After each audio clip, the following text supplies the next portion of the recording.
Hey everyone, my name is Jess and I'm a thriftaholic. I'm a part-time reseller on several platforms, including eBay, Poshmark, and Etsy. Today's going to be slightly different. I'm going to do a thrift with me. Now, I've done a few here before. We're at Salvation Army in Galesburg, Illinois.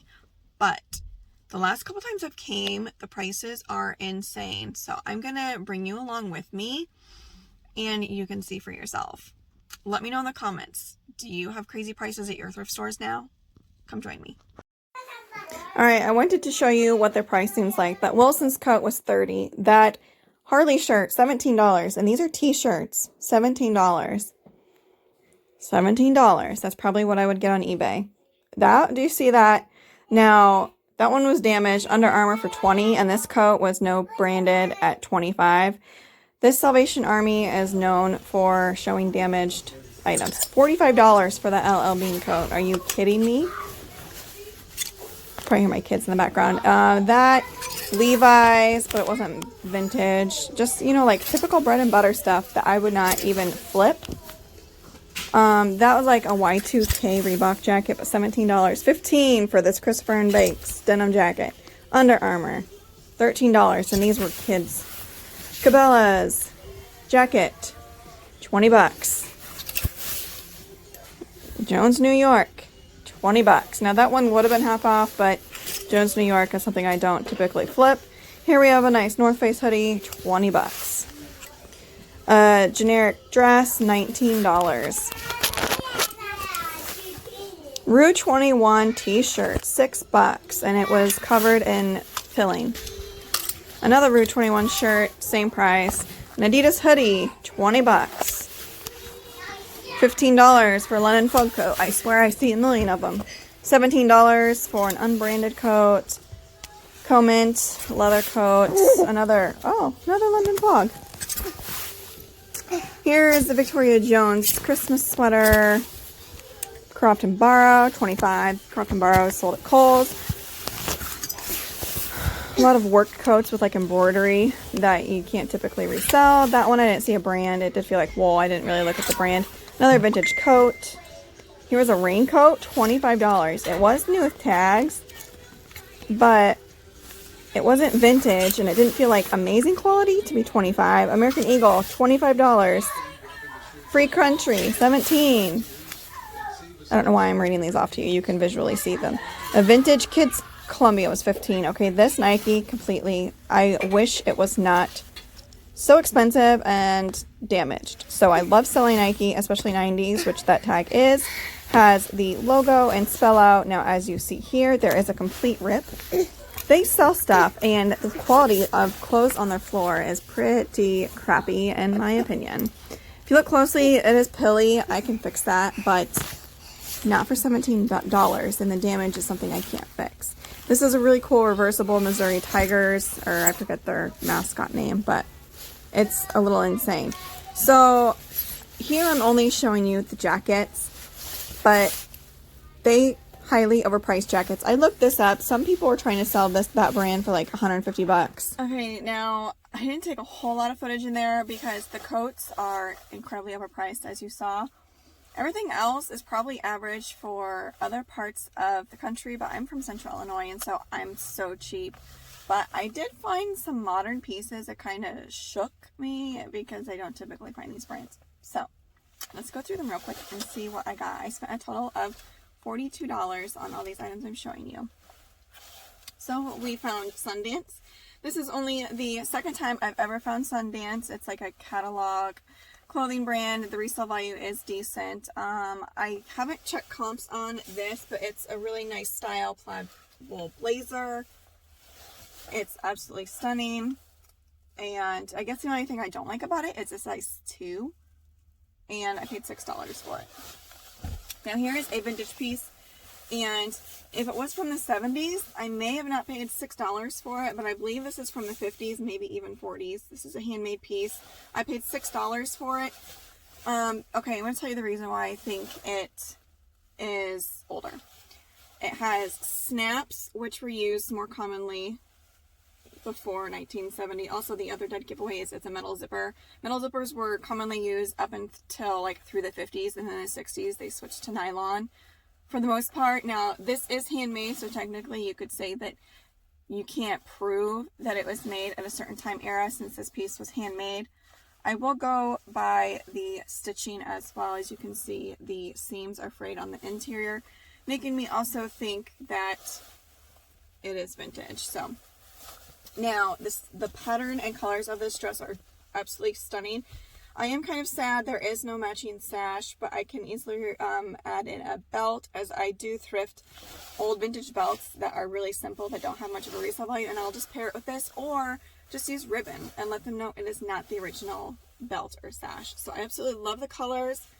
Now, this is considered a wiggle dress, and they were like mainly popular, I believe, in the 50s and 40s. Now, this is the back. Do you see this goes below your knees? There is no kick pleat, and it does not flare out. So women would have to wiggle their legs and take shorter strides when they wore this dress because you can't move your legs enough. So anyways, love this piece.